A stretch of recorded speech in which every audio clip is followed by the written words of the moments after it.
So you know that the president has now issued a revised travel ban, which is trying to look less like a Muslim ban. And our position is the only good way to have a Muslim ban is don't have one. You know, there's no good reason for this order, and we're going to continue to challenge it. So how many people, just show of hands, know somebody, either a family member or a friend, who you think might be affected by this ban, by the visa applications of the refugee program? Okay, isn't that something? I mean, it's remarkable. Just every part of the country, I think people are affected. So that means that not only, of course, as people were saying earlier, do we all need to stand up because of what's happening here, but one of the things that I find really heartening is that the ACLU has so many allies. So I already told you about the Japanese American Bar Association and how they wanted to connect their historical experience with what's happening today. Well, you know that Fred Korematsu was the person who challenged in the Supreme Court, who challenged that evacuation order. The Korematsu Center filed an amicus brief in the Ninth Circuit case in Washington that challenged this travel ban. The ACLU now has about 14 cases around the country pending, challenging various aspects of the immigration policy. One of those cases was filed in Maryland, and that challenges to the reduction in the number of refugees that the United States will take each year. It had been under President Obama 110,000. The president has now cut that back to 50,000. So we have a lawsuit in Maryland challenging that, and one of the lead plaintiffs in that lawsuit is a group called HIAS, H-I-A-S. Anyone know what that stands for? Okay, it's the Hebrew Immigrant Aid Society.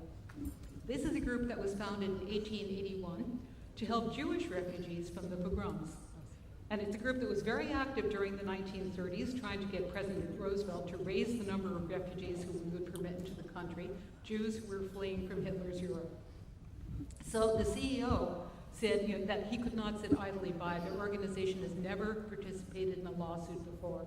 And he said, we cannot sit idly by while the same thing is happening to people from Syria and these other countries as happened to the Jews in the past. And I'd like quickly to thank our sponsors for this event. Al-Zahra Islamic Center with Sheikh Mu'taz. Please hold applauses to the end.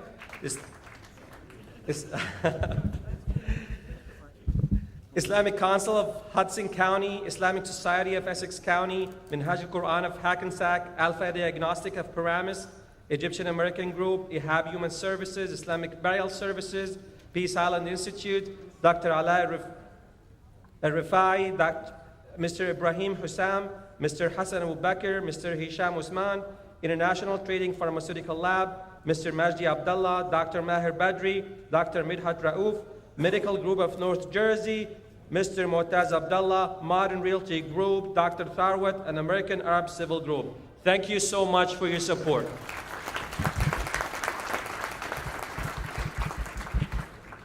Also, I'd like to mention the list of towns and districts and counties that were here present. District 19, District 35, District 36, District 37, District 38, Bergen County, Essex County, Hudson County, Morris County, Passaic County, and Union County. Also present today from towns Mayors and Council, Bogota, Fairlawn, Glen Rock, Hackensack, Leonia, Marlboro, Paramus, Patterson, Prospect Park, Ridgewood, Teaneck, Westwood. Thank you so much for your support. Asad Akhtar. Asad Akhtar is also the first Muslim to serve as a freeholder in Passaic County.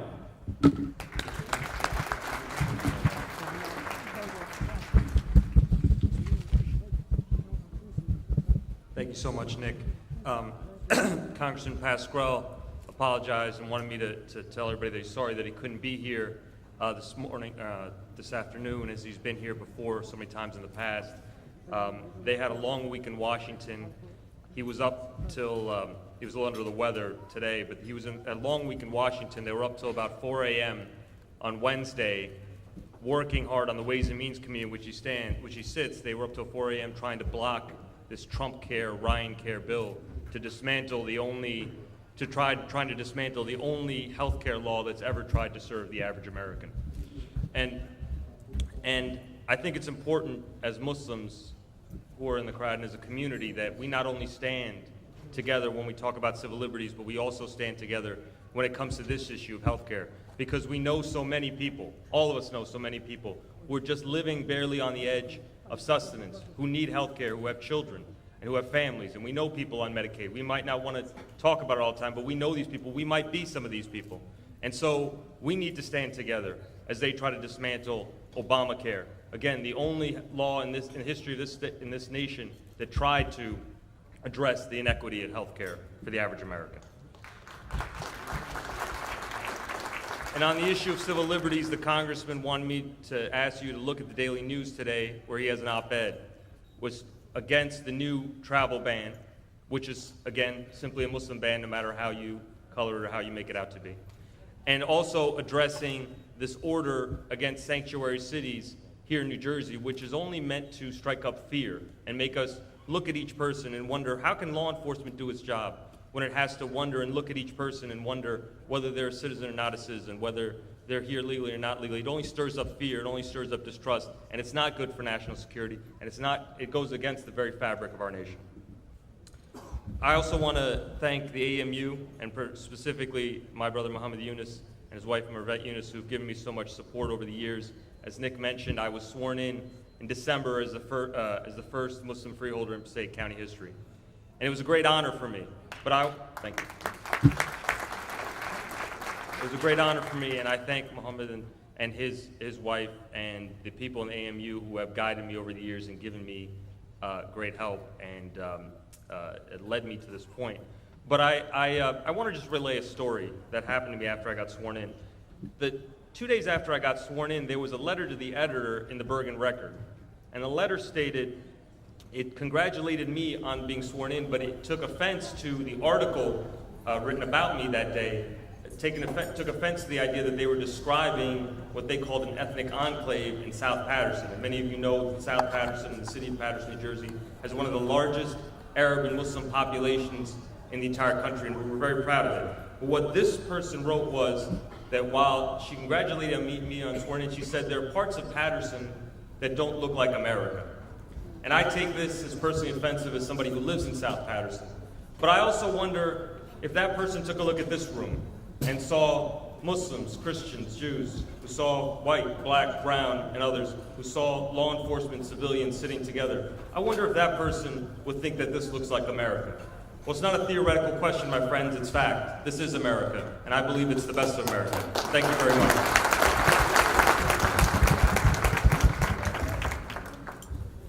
I'd like to ask our next speakers to keep it short, because I do not want to be between you and your lunch. So, while we're still in Passaic County, I'd like us to give a shout out to Salim Patel, who also serves at the Board of Education in Passaic. At this moment, I'd like to invite to the stage the Egyptian ambassador, Ahmed Farouk.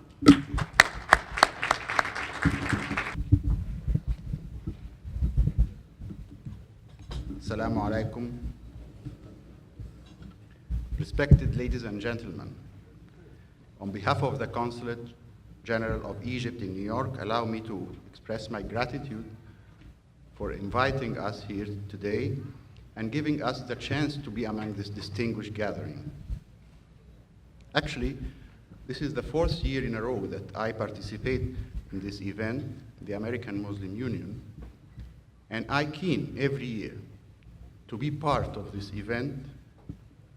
But this year in particular, I feel that this event has a very critical and very significant meaning because it comes in a very critical time for the Muslim world as well as for the Middle East region in particular. In this regard, I want to share with you two very interesting points from my point of view. The first one is about the religion of Islam. The 5 pillars of Islam, or the basics of the religion of Islam, we call it the foundation of the Muslim life, as they summarized in the famous hadith of Gabriel. The first one is al-Shahada, which is the declaration of faith and trust in one God, and that Prophet Muhammad is the messenger of God. The second one is al-Salah, which is the prayer 5 times a day. The third one is al-zakah, which is practicing of charity from the rich people to poor people to make a society fair and just. The fourth one, as-sawm, which is the fasting, the holy month of Ramadan, to exercise the self-control and to feel the needy people, again, to make the society better. The fifth one, which is al-hajj, the pilgrimage of Mecca, to who can afford and who can able to do it. These 5 pillars of the religion of Islam has nothing to do with hate, has nothing to do with violence or terror. The second interesting point is about the Middle East region.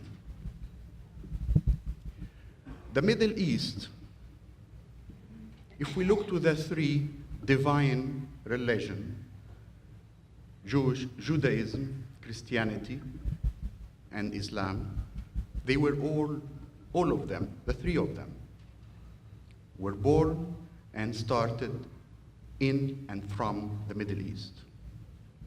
Moses was born in Egypt, raised in the Pharaoh's house in Egypt.